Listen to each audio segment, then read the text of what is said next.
This week we were presented with a graphic study in life and death.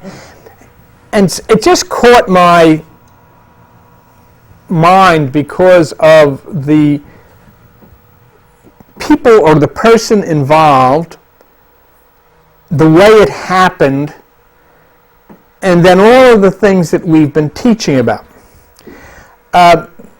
It involved a New York Yankees pitcher by the name of Corey Lidle. He pitched for the Yankees, and that's a picture of him. And he also pitched for the Philadelphia Phillies, and he also pitched for the Oakland Athletics. And, here's a very dynamic, a popular, rich young man in the prime of earthly existence with health, talent, money, just about anything that someone would desire. Basically, he wasn't considered the best pitcher, but he was good, and he did well, and teams were glad to have him, and he did a good job. And he just recently, came to the Yankees to pitch for them. And then the other day, in an instant, there is a total change in the existence of this young man, where the airplane that he was piloting hit that high rise. Luckily, I guess no one in the building was injured, but of course Corey Lidle and the person with him were instantly killed. So it didn't make any difference how good of a pitcher he was. It didn't make any difference how popular he was. It didn't make any difference how much money or how much fame. It all went out of existence in an instant. In fact, one of the interesting things that I thought, there were men working one of the floors near where the impact was, and they were frozen. They were inside the building looking out the window, and the plane was coming right at them. And one of the construction workers said, we could see the pilot's face, and he was trying to turn, So, it's a bizarre kind of thing. But in this instant, this person we know as Corey Lidle, the baseball pitcher, ceased to exist. Just like that. Ceased to exist.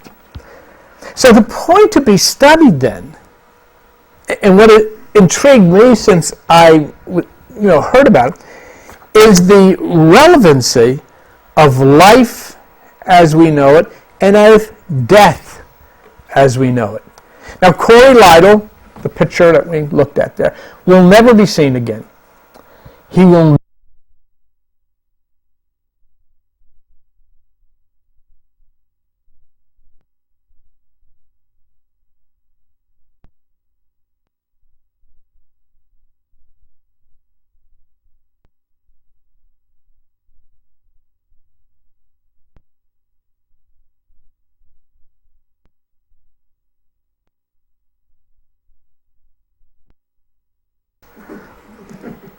But it really hasn't changed. Because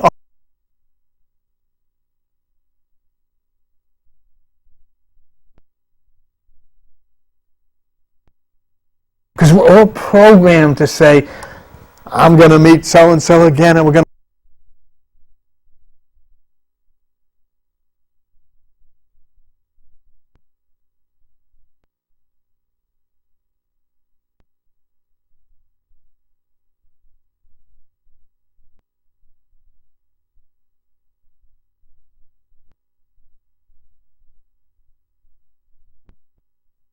that way.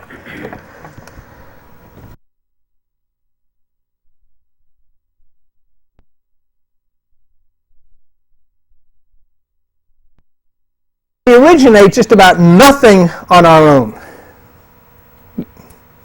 We read our lines and we stay in the world until the conveyor belt gets to here. There we go. Then you ever see these things that come up on a conveyor belt like candy or something, and these new candies come up and they go, and I see one of these little candies, one of these chocolate candies, over the side of you, and they keep. But it's no different than a dog or cat. It is no different than a dog or a cat. They fall over the edge a little quicker, and then we fall over the edge. So what happened to this actor who was playing the part of baseball player Corey Lytle when his plane hit the building? Now think of that. So what I just said, the actor, now I'm talking about an entity created by God who takes possession of a body. The actor who played the part of Corey Lytle. Now just look at yourself for a second. Who is the actor playing the part of you? And that's what I'm talking about. Because there's an actor in here playing the part of me. So when the character in the play, the actor playing the part of Corey Lytle, was written out of the play, ceased to exist, and when he hit the building. But what happens to the actor? We know what happens to the body, that's just stuff. But the person inside, the electrical person, that person who played the part of Corey Lytle goes on to take part in another drama at another place. How can that be? It is simply a scientific fact that the physical body we knew as Corey Lytle, the ball player, was destroyed. And when the physical body is destroyed, the electro person who plays the part gets out. Okay? And it is just like this. Do you remember how we read in what went on in that hospital in Switzerland of the person who was being treated by electrical stimulations of the brain and had out-of-body experiences whenever the electrical energy being administered by the doctors touched the right angular gyrus of the brain. When they would touch here, okay, whoop, I'm up on the ceiling. You where? I'm up on the ceiling. I'm looking down. I can see you. Wait a minute. Oh, I'm down here again. I'm up on the ceiling. Every time they touched that spot with their electric probe, the person on the table was up on the ceiling looking down. And what they were touching was something called the right angular gyrus of the brain. And we read about this again last week. So it said they point to an area on the surface of the brain known as the angular gyrus. The angular gyrus is thought to play a role in the way the brain analyzes sensory information that allows us to perceive our bodies. When it misfires, they suggest the result can be a sense of floating and seeing the world from outside of the body. The findings were published in the respected science journal Nature. So what happens is that when this plane hits the building, bingo, this gyrus fires and Corey Lytle and his friend are out. Out. So the final story relative to Corey Lytle that we've been reviewing tonight is that Corey Lytle no longer exists, but the person who played Corey Lytle left the body when it was destroyed in the same way that light moves to another location when its property is destroyed. If you take light in a teleportation and you destroy it, it'll show up over here. They do that in laboratories all the time. Okay? We have followed the matter of teleportation through experiments around the world. If you remember, last week I think we quoted Charles Bennett, who is one of the earthly pioneers in teleportation, where light leaves one location and shows up at another. Now let's look again. That's Charles Bennett. In 1993, the idea of teleportation moved out of the realm of science fiction and into the world of theoretical possibility. It was then that physicist Charles Bennett and a team of researchers at IBM confirmed that quantum teleportation was possible, but only if the original object being teleported was destroyed. See? So we're talking about the Corey Lytle. Bang, he's destroyed, teleportation takes place. Now watch. Since that time, experiments using photons, that's light, have proven that quantum teleportation is in fact possible. Okay. Now, we went on to this next description. In 1998, physicists at the California Institute of Technology, along with 2 European groups, turned the IBM ideas into reality by successfully teleporting a photon, a particle of energy that carries light. The Caltech group was able to read the atomic structure of a photon and send this information across 1 meter, 3.5 feet, of coaxial cable and create a replica of the photon. As predicted, the original photon no longer existed once the replica is made. So now you have Corey Lytle and his friend and their light beings, electro persons inside, and as soon as there is destruction to the properties of the body, they are teleported. They leave. That's what happens when we think someone dies. The actor inside of this Halloween costume gets out of it. So teleportation, even in the laboratory, in the primitive state we're now in, shows us that when the light properties are destroyed, the light moves on to another location. That is a scientific fact.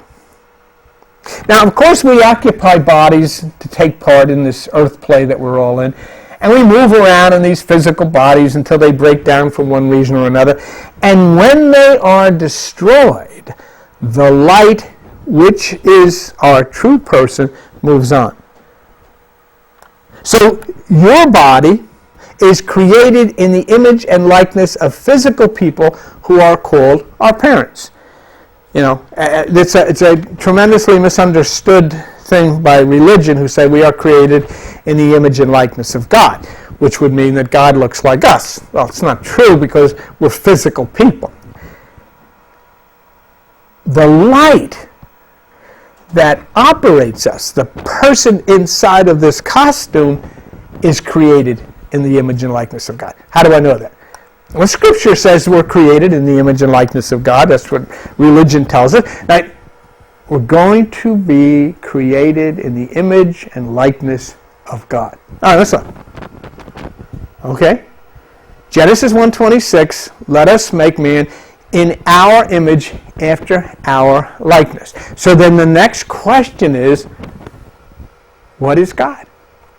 If I'm going to be created in his or her image, what is it? Okay?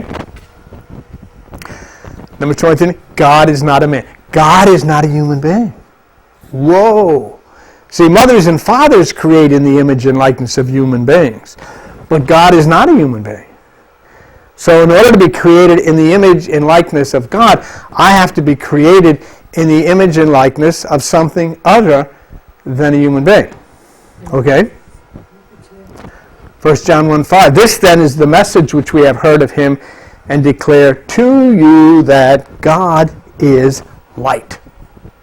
So, if God is light, and we are created in the image and likeness of God, then we are light. We are created in the image and likeness of God, and God is light. So there is the complete answer to the question, where did Corey Lytle go when his plane hit the building?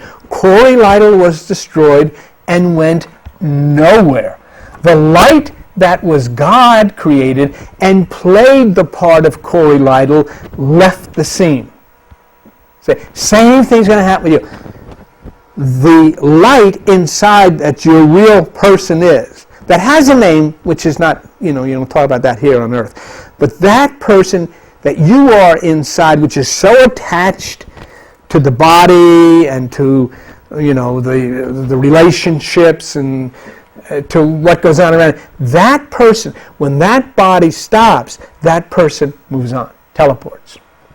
See, it was possible for the light person that played the part of Corey Lytle to leave the scene, because as we have learned, when the property of light is destroyed, it teleports to another location. Now, this doesn't require any faith. This doesn't require any belief. Okay? I'm just telling you what science has told us. And science now is proving this. So you can, if it's wrong, you would have to take it up with them. It's not wrong. See, obviously, the people in that plane couldn't stay because the body was destroyed. The body is physical.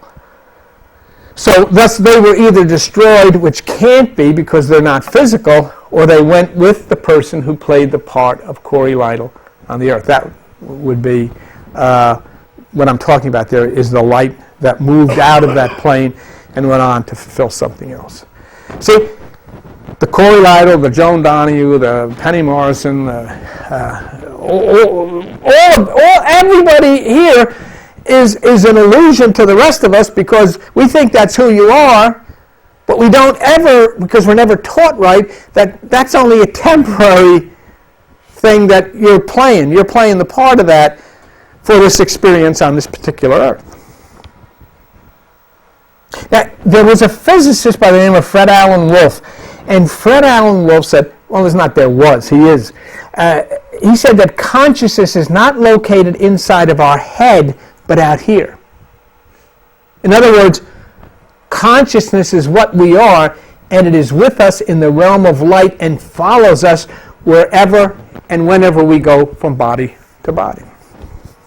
Memories, of course, have to be subdued, because you couldn't possibly exist if you knew of all these other things. Let's go back to Corey Lytle for a minute. In reality, he did not exist. The name and the physical structure was a creation of people on the earth, which included his job and education and all that stuff. That's all man created.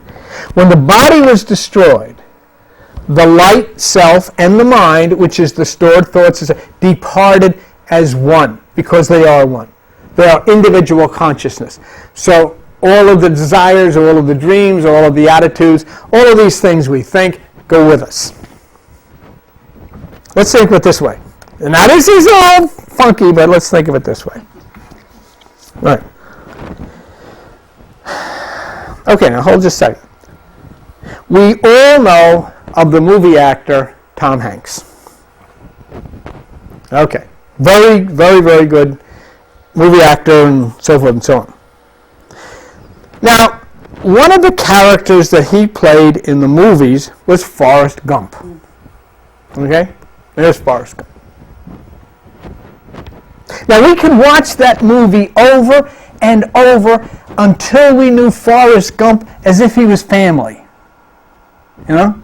But when the movie was not playing, we would immediately recognize Tom Hanks not as Forrest Gump, but as Tom Hanks. You see, we're all electro persons from another dimension. We experience physical reality here. We recognize each other by the names our parents gave us and by the shapes our parents gave us. See? We experience ourselves here for the purpose of enjoyment. It's what electro persons do. They look for bodies so that they can enjoy physical things. That's the way God created it. See, the reason for our existence is not to learn anything. The reason is to exist and to take part in existence, which is the most important thing to us. And that's what we really want. All we really want to do is exist and get some kind of guarantee that when we cease existing here, we're going to exist someplace else. So, you may be playing Forrest Gump here. Let's say you're Forrest Gump. Okay, let's say Charles. That's you. And we interact with you. How you doing, Charles? And we're interacting with Charles. But you know what? When we are all out of this particular realm, we're going to recognize Charles for who he really is. It won't be the person that he played here. It'll be the real person he is there. Try not to think in the physical realm, because it's... You leave the body like Corey Lytle did. You get off the stage like Tom Hanks. And let's take you into the realm of light. Don't try to structure it physically. It's a whole different thing. You're in the realm of light,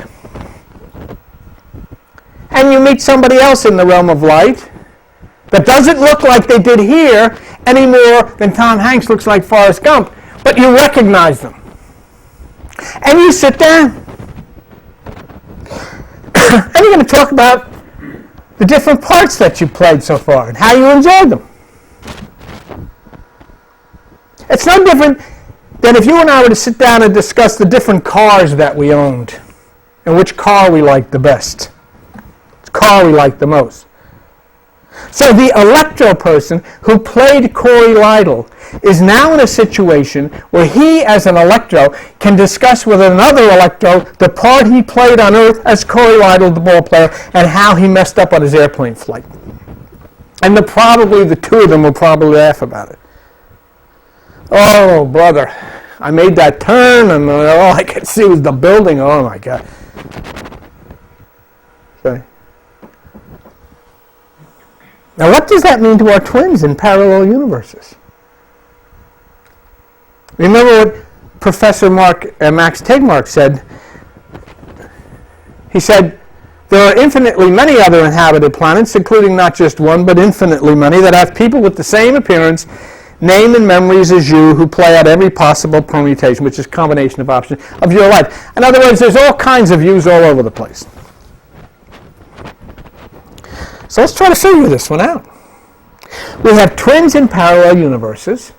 And in this instance, the Earth person, Corey Lytle, was killed in a plane crash. No more Earth, Corey Lytle. So what happens to the twin in the parallel universe? The twin in the parallel universe goes on with his life. But he no longer has an Earth twin that he didn't know he had anyhow. So the Corey Lytle Earth twin is gone, and the Corey Lytle parallel Earth twin goes on, parallel universe twin goes on and gets older. Eventually, all of the Corey Lytle twins will be gone on all of the universe, but the electro person that operated all those lives will be able to discuss them with other parallel universes electro persons, and will be impacting and possessing other bodies and into all different kinds of things. And just be like you, it's going to be no different than you sitting down and discussing the different kinds of jobs you've had and the different relationships that you've had. So you see, you are a complete individual who plays many different parts in this drama called life, created by God. It goes on forever. But not the name and physical appearance that you have now that is an illusion created by your parents to get us to interact with you on the earth. We have to think of you as an earthling. So you have to have an earthling's body and an earthling's name, then we're comfortable. Because if you floated through here and communicated with us in the invisible realm, we would get up and run away.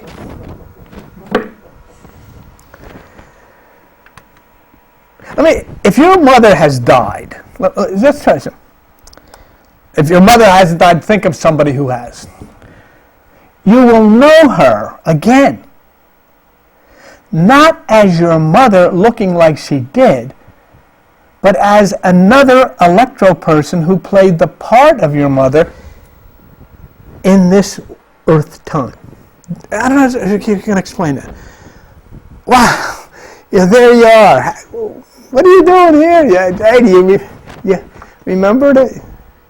And you'll know each other. You're part of each other. You're family with each other in this realm of light, and you all had different parts to play.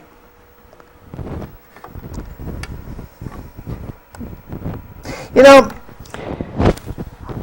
what we've done tonight, and what I'm talking about now, may sound totally bizarre when you start to think of these things.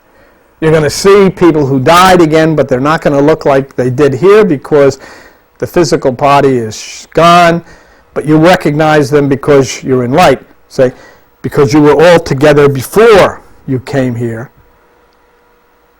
but not with these bodies. But you're the same person. See, I'm not going to look like this, but I'm the same person, so I'm going to act the same as I do, but in a different realm configuration than light. But now how bizarre that may sound to you, how off the wall that may sound to you, or whatever symbolic expression you care to use. Let us consider the words of the Albert Einstein Dean Emeritus at Princeton University, Professor Paul Steinert. For years, parallel universes were a staple of the Twilight Zone. Science fiction writers love to speculate on the possible other universes which might exist. In one, they said Elvis Presley might still be alive, where in another, the British Empire might still be going strong. Serious scientists dismiss all the speculation as absurd. But now it seems the speculation wasn't absurd enough. Parallel universes really do exist, and they are much stranger than even the science fiction writers dared to imagine. He's a very prestigious professor at Princeton University. So, I would have to ask you to consider his stature and just consider his abilities and what he's saying here in light of what I have discussed with you tonight. Even taking you to the next step of explaining to you what happens after you leave via the gyrus in the brain, what happens after you leave all connection to this body and find yourself in this invisible realm of light.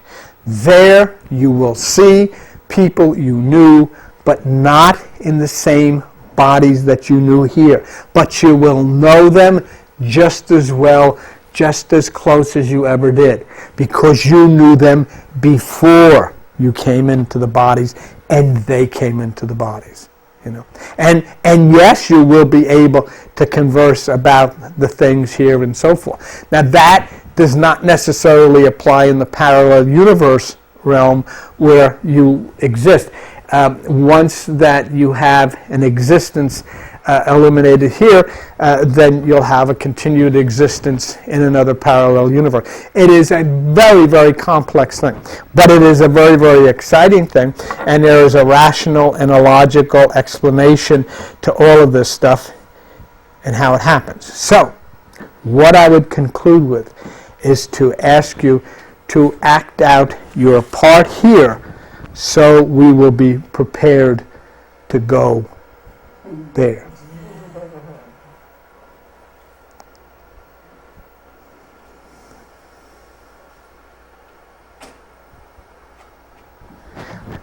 Okay, and that'll be it. And so we will see you soon. Bye-bye. Billy, if you still have time with the tape, you never explain what to do with the computer.